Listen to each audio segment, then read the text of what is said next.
క్రీస్తునందు ప్రియమైనటువంటి దేవుని బిడ్డలారా, కొంతకాలము నుండి మనము నోవహు కుమారుల గురించి తెలుసుకుంటూ వచ్చాం. అందులో ఇద్దరు కుమారుల గురించి, వారి యొక్క బిడ్డల గురించి తెలుసుకున్నాం. షేము, జాపెతు గురించి మనం కంప్లీట్ చేసుకున్నాం. ఇప్పుడు మనము మూడవ కుమారుడైనటువంటి హాము గురించి మాట్లాడుకుందాం. హాము ఈ లోకములో బ్రతికిన దినములన్నీ కూడా మనం చూసినట్టయితే సుమారు 536 సంవత్సరాలుగా మనం చూస్తూ ఉన్నాం. అంతేకాదు ఈ హాము యొక్క చరిత్ర ఒక ప్రత్యేకత సంతరించుకున్నట్టుగా మనం చూస్తూ ఉన్నాం. హాముకి ఫాదర్ ఆఫ్ ఈజిప్ట్ అనే పేరు ఉంది. ఈ ఈజిప్టు దేశంని ఏలినటువంటి దాంట్లో హాముకు ఒక ప్రత్యేకత కనపడతా ఉంది. హామ్ అంటే హెబ్రీ భాషలో ఒక 2 అర్థాలు కనపడతా ఉన్నాయి. ఒకటి వామ్ అంటే నులివెచ్చని, రెండవది హాట్ అంటే బాగా వేడి.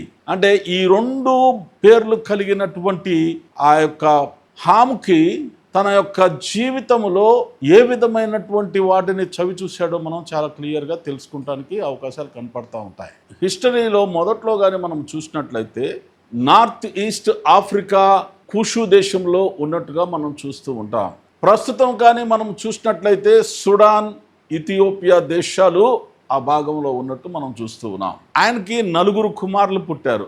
ఈ 4 కుమారులు 4 ప్రదేశాలుగా విడిపోయి 4 దేశాలని, రాజ్యాన్ని ఏలే విధంగా మనం చూస్తూ ఉన్నాం.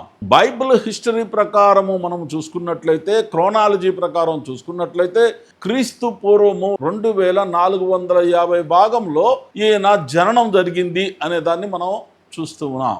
అయితే ఇక్కడ హాము యొక్క చరిత్రను కానీ మనం చూసినట్లయితే ఈయన పరిపాలించినటువంటి అతి ప్రాముఖ్యమైనటువంటిది ఏమిటి అంటే మనకు కూషు దేశము చాలా క్లియర్గా కనపడుతుంది. మన ఆ రోజుల్లోనే బైబిల్ గ్రంథము వ్రాయబడినప్పుడు కూడా ఇండియా అనే పేరుని అక్కడ రాయటాన్ని మనం చూస్తున్నాం. ఇండియా అంటే ఇండియా అని కాదు, ఆ రోజుల్లోనే కూషు దేశము నుండి ఇండియా వరకు అనేటువంటి మాటను ఎస్తేర్లో వ్రాయబడటాన్ని మనం చూస్తూ ఉన్నాం. అంటే బైబిల్లో హిందూ దేశం అనే మాట కొన్ని వేల సంవత్సరాల క్రితమే వ్రాయబడినట్లు మనం చూస్తా ఉన్నాం. అంటే కూషు దేశము అంటే మిడిల్ ఏషియాలో నార్త్ ఈస్టర్న్ ఆఫ్రికా కూషు దేశం అక్కడ ఉన్నట్టుగా మనం చూస్తూ ఉన్నాం.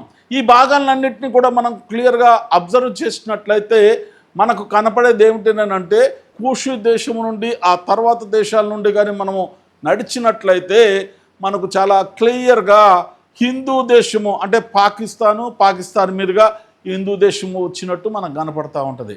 ఒకసారి చూద్దాం, ఈయన ఎక్కడ చనిపోయాడో కానీ చూసినట్లయితే ఇది చాలా ఆశ్చర్యకరమైనటువంటి విషయం. బైబిల్ గ్రంథంలో కాదు కానీ ఇతర గ్రంథాలు, ఇతర చరిత్రకారులు ద్వారా తెలియజెప్పబడింది ఏంటంటే గరీబ్వాలా అనేటువంటి ప్రదేశము, అది ఆ రోజులలో పాకిస్తాన్లో ఉంది.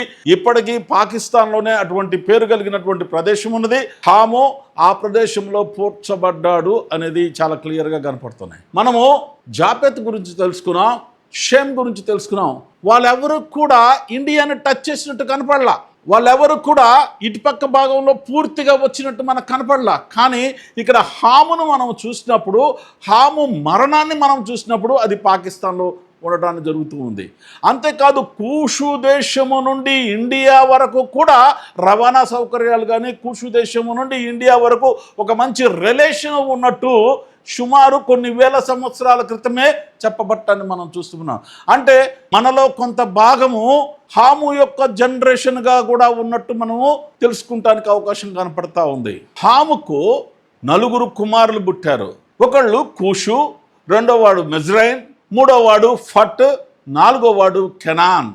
అంటే ఈ 4లో ఒక వ్యక్తి మాత్రం, ఒక జనరేషన్ కనానీయులు మాత్రం శపింపబడ్డారు.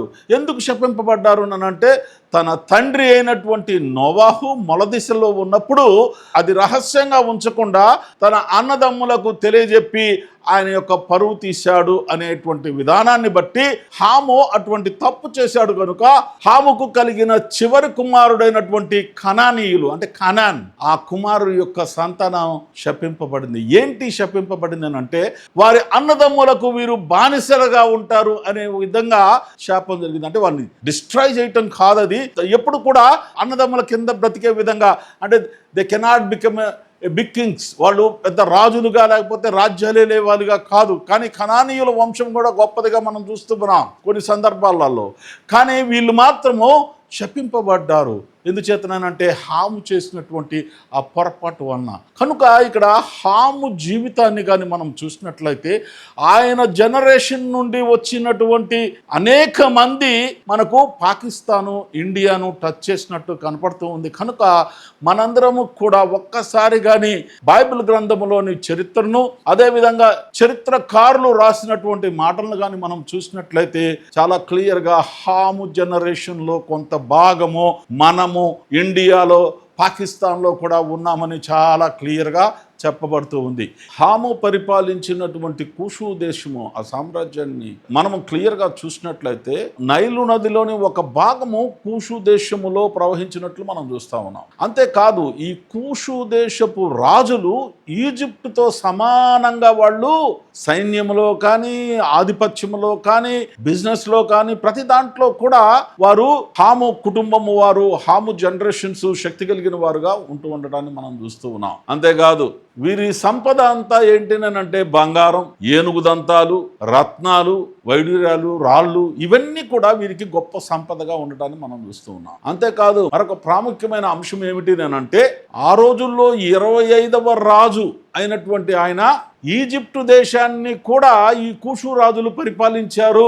అంటే హాము జనరేషన్ వారు ఈజిప్టును కూడా పరిపాలించారని తెలియజెప్పబడతా ఉంది. మనకందరికీ తెలిసిన మరొక ప్రాముఖ్యమైనటువంటిది కూడా ఒకటి కనపడతా ఉంది ఈ కూషు దేశం గురించి. అంటే హాము పరిపాలించినటువంటి ఈ కూషు దేశము నుండి మోషే ఒక స్త్రీని పెండ్లి చేసుకొనెను అని చెప్పి సంఖ్యాకాండము 12వ అధ్యాయం 1వ వచనంలో చాలా క్లియర్గా రాయబట్టాన్ని మనం చూస్తున్నాం. అంటే కూషు దేశానికి చాలా ప్రాధాన్యత ఉన్నది. నేను ఇందాకే చెప్పాను కదా, బైబిల్ గ్రంథంలో కూషు దేశం గురించి, హిందూ దేశం గురించి కూడా రాయబడి ఉన్నట్లు మనం చూస్తూ ఉన్నాం. ఆయన మరణం వచ్చి పాకిస్తాన్ లో జరిగినట్టు మనం చూస్తూ ఉన్నాం. వీటిలన్నిటినీ బట్టి మనకు చాలా క్లియర్ గా కూషు దేశముకు, హాము ఏలిన రాజ్యానికి, హాము ప్రజలకు, హాము ప్రజల్లో నుండి వచ్చినటువంటి వారికి, ఇండియాకి, పాకిస్తాన్కి, ఇక్కడ ప్రజలకు చాలా దగ్గర సంబంధము ఉంది అని చెప్పేసి మనకు చాలా క్లియర్గా అర్థమవుతూ ఉంది. ఇంకా ఫర్దర్గా మీరు తెలుసుకోవాలని అనుకుంటే, ఆయన కుమారుల గురించి తెలుసుకోవాలనుకుంటే, ఎవరెవరు ఏ ఏ దేశాలు పాలించారో తెలుసుకోవాలనుకుంటే జేకబ్ లీడర్స్ ఇంటర్నేషనల్ ఫెయిత్ మిషన్ని మీరు సబ్స్క్రైబ్ చేసుకోండి. అదేవిధంగా లైక్ చేయండి. అదేవిధంగా ఇతరులకు ఫార్వర్డ్ చేసి మీరు కూడా సువార్త సేవలో పాలిభాగస్తులై ఉండాలని ప్రభునామం పేరిట మిమ్మల్ని అందరినీ కోరుతూ నేను ముగిస్తున్నాను. May God bless you everybody.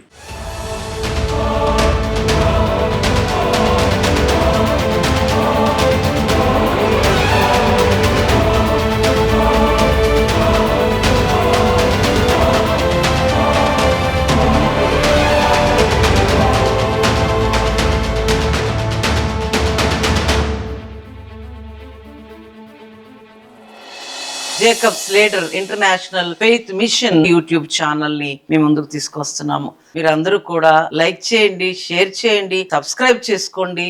దేవుడి మాటలు దీవించును గాక. ఆమేన్.